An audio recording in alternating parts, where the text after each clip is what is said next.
0:47 a.m. Strait of Hormuz, eastern approach, 21 nautical miles from the Iranian coast. Iran just activated 4 coastal missile systems in a coordinated sequence. Their combined radar and targeting emissions, sweeping a coverage arc that extended 140 kilometers into the strait's eastern approach and covered every viable entry bearing for U.S. surface combatants transiting from the Gulf of Oman. The activation was not announced. There was no NOTAM, no notification on the Maritime Coordination Frequency, no diplomatic communication. 4 systems, simultaneous, covering everything. The U.S. Surface Action Group transiting the eastern approach, 3 ships in column formation, had 17 minutes before they entered the outer edge of the combined engagement envelope. American forces began adjusting naval formation immediately. Welcome to Navy Strikeforce. Today, we're going inside the 189 minutes that followed that activation detection. 189 minutes in which a 4-battery Iranian coastal activation, a rapid U.S. formation adjustment that used geometry as a weapon, and an intelligence picture that kept revising itself against a ticking clock produced one of the most tactically complex formation decisions the U.S. Navy has executed under real threat conditions in the Strait of Hormuz. This is what naval formation adjustment under threat actually means. Not the textbook version. The version where the choices are constrained by water depth, traffic lanes, political boundaries, and an adversary that has specifically studied how to make all those constraints work against you simultaneously. To understand the specific problem the U.S. Surface Action Group was facing at 0:47 a.m., you need to understand what 4 activated coastal missile batteries mean in the specific geometry of the Strait of Hormuz eastern approach. The Strait's eastern approach, the waters between Oman's Musandam Peninsula and the Iranian coast, is one of the most geometrically constrained transit corridors in the world for large draft military vessels. The navigable deepwater channel is narrower at this point than the strait itself, because the bottom topography creates 2 shallow banks that compress the usable lane to approximately 3 nautical miles of width in the inbound direction. Within that 3-mile lane, vessels of significant draft have limited ability to maneuver laterally without risking grounding or entering the opposing traffic lane. 4 activated coastal missile batteries, positioned at intervals along the Iranian coast, created overlapping coverage across the full width of that 3-mile lane. There was no point in the approach corridor where a surface combatant could transit without being within range of at least 2 of the 4 batteries simultaneously. Not 1 of them. 2 of them. Always. The specific systems activated, identified from their radar emission signatures by the Surface Action Group's AN/SLQ 32 electronic warfare suites and cross-referenced with intelligence databases, were a combination of Noor and Gator-class anti-ship missiles. The Noor has a range of 170 kilometers and a sea-skimming terminal profile at 5 to 7 meters altitude. The Gator is a longer-range variant assessed at over 300 kilometers. Both systems use active radar homing in their terminal phase, meaning that once a missile is launched and its seeker activates, the target vessel's countermeasures and maneuver options become the primary defensive tools rather than the launching ship's ability to jam the guidance system prior to launch. The Surface Action Group comprised 3 vessels. The guided missile destroyer USS Benfold as the lead ship, the guided missile destroyer USS Chung-hoon as the second ship in column, and the guided missile cruiser USS Lake Erie as the third ship. In column formation at the standard 800-meter intership spacing they were maintaining, the 3 ships occupied approximately 1.5 nautical miles of linear extent, half the width of the available transit lane. A column formation is optimized for navigational efficiency in narrow channels. It is not optimized for defensive coverage against a multi-bearing anti-ship missile threat. In column, the 3 ships' Aegis radar systems cover overlapping sectors in the same general direction, with gaps in the coverage arcs to the sides and rear of the column. Against a coastal battery threat that could fire from any bearing across a wide lateral arc, the column's defensive coverage had significant gaps, The formation adjustment order that came from the Surface Action Group commander aboard the Lake Erie was transmitted at 0:49 a.m., 2 minutes after the initial battery activation detection. The order changed the formation geometry from column to echelon, a diagonal line formation with each ship offset laterally to the northeast of the ship ahead of it. The offset distance, 1.2 nautical miles between ships. The echelon bearing, 45 degrees from the column axis. This is the geometry that made the formation adjustment a tactical weapon rather than simply a defensive measure. In column, 3 ships in a line present a narrow radar cross-section profile from the bearing of the Iranian coast to the north. The ships are essentially stacked behind each other from that perspective, making it difficult for a coastal battery to obtain independent tracking solutions on each vessel. In echelon, the 3 ships are laterally separated, each presenting an independent radar return that can be tracked and targeted individually.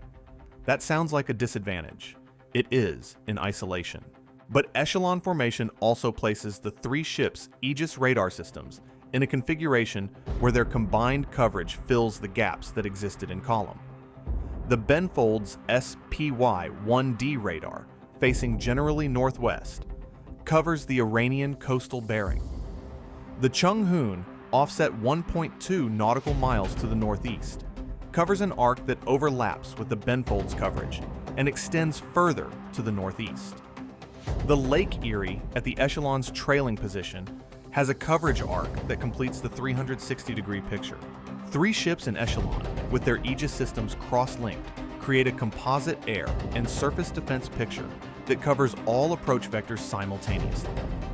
Any missile launched from any of the 4 Iranian batteries would be detected, tracked, and engageable by at least 2 of the 3 Aegis systems before it could reach any of the 3 ships.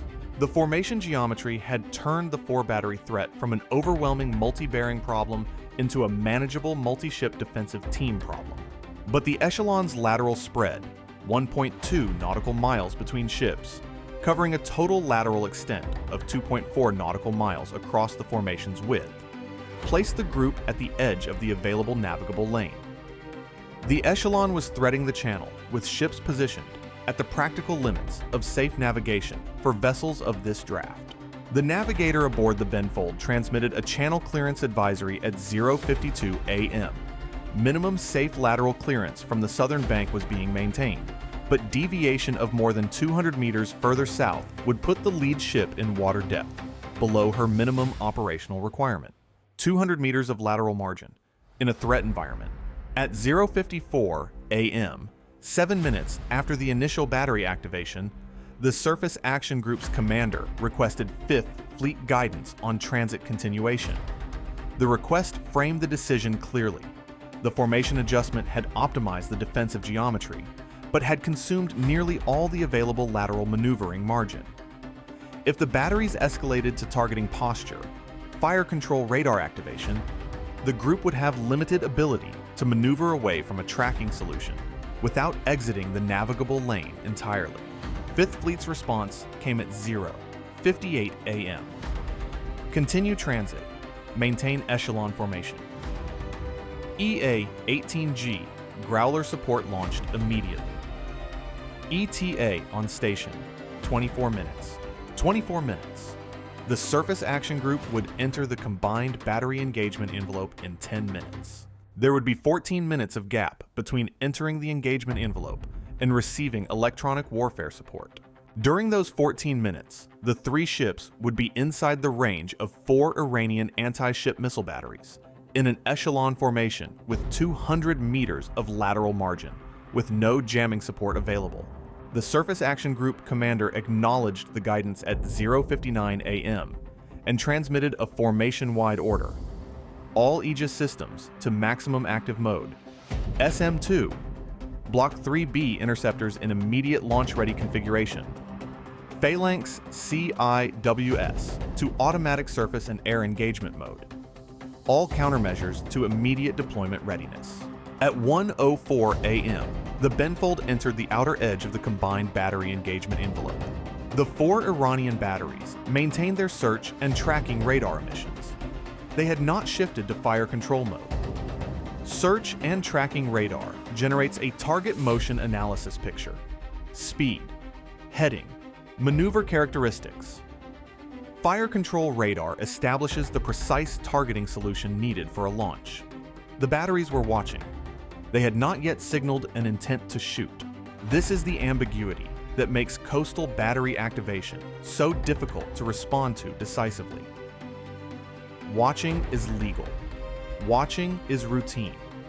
Watching from a system that can transition to shooting in seconds is watching that carries the implicit threat of shooting without constituting a legally clear hostile act.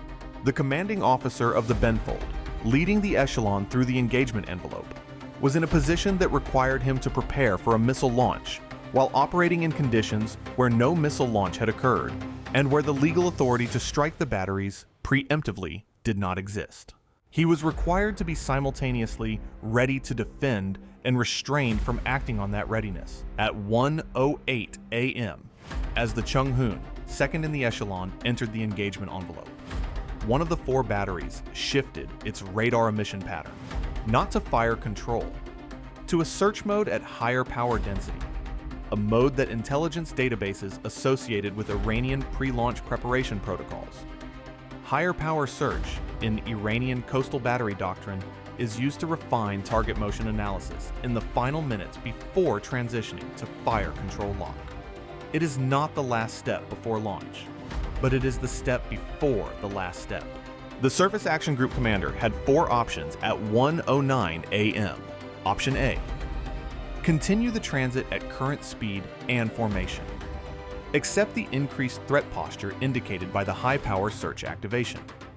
Trust the Aegis defensive capability and the Growler ETA.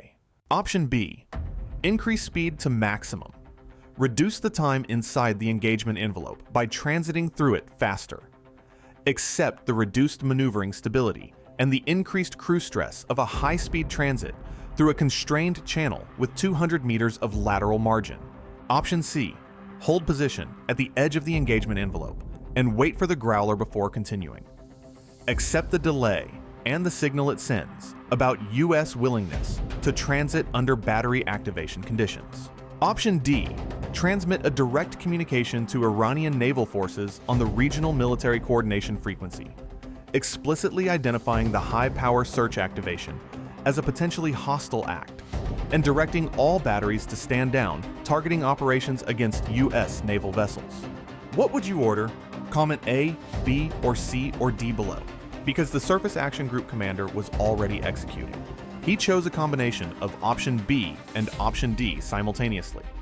Speed increased to 22 knots, not maximum, but significantly above the 14-knot transit speed, compressing the time in the engagement envelope without accepting the full navigational risk of a maximum speed narrow channel transit. The direct communication was transmitted at 1:10 a.m. in English and Farsi, identifying the U.S. Surface Action Group by name and explicitly characterizing the high-power search activation as inconsistent with safe maritime operations in international waters. The communication had a secondary purpose beyond the message it conveyed. It went on record. Any subsequent Iranian launch would occur after an explicit U.S. identification of the targeting behavior as potentially hostile, strengthening the legal basis for a proportional response. The battery that had shifted to high-power search reduced its emission power at 1:14 a.m. It did not go dark entirely, but the power density returned to the standard search level it had maintained since activation. The Surface Action Group exited the peak engagement envelope, the zone where all 4 batteries had overlapping coverage, at 1:22 a.m. The Benfold cleared the combined engagement zone completely at 1:31 a.m. The Chung-hoon at 1:33 a.m. The Lake Erie at 1:36 a.m. The EA-18G Growler arrived on station at 1:22 a.m., exactly as the Benfold was exiting the peak engagement zone. The Growler had arrived 6 minutes too late to provide electronic warfare support during the critical period. 6 minutes. The post-incident assessment's primary finding about the 24-minute Growler ETA and the 14-minute gap between entering the engagement envelope and the Growler's arrival was the same finding that had appeared in previous assessments about aviation support response timelines in the strait. The carrier position in the northern Arabian Sea created transit distances that produced support arrival times measured in 20 to 25 minutes from tasking, when the threat timelines being managed were measured in 7 to 14 minutes. The gap was not a failure of the aviation response. The Growler had launched promptly and transited at maximum speed. The gap was a consequence of geography. The distance between the carrier's operating area and the Strait of Hormuz eastern approach was long enough that no aviation response could cover it in the time available.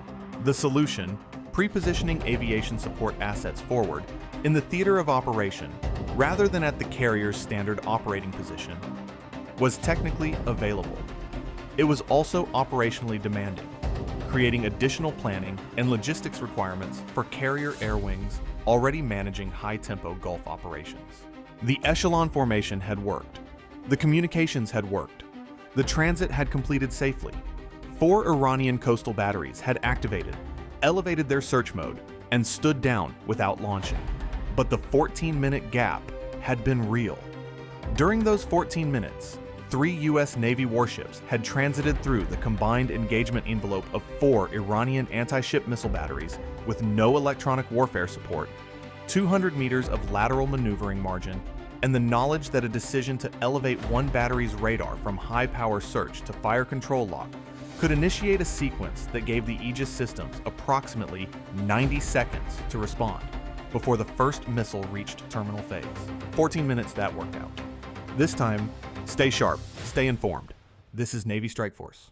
We'll see you in the next one.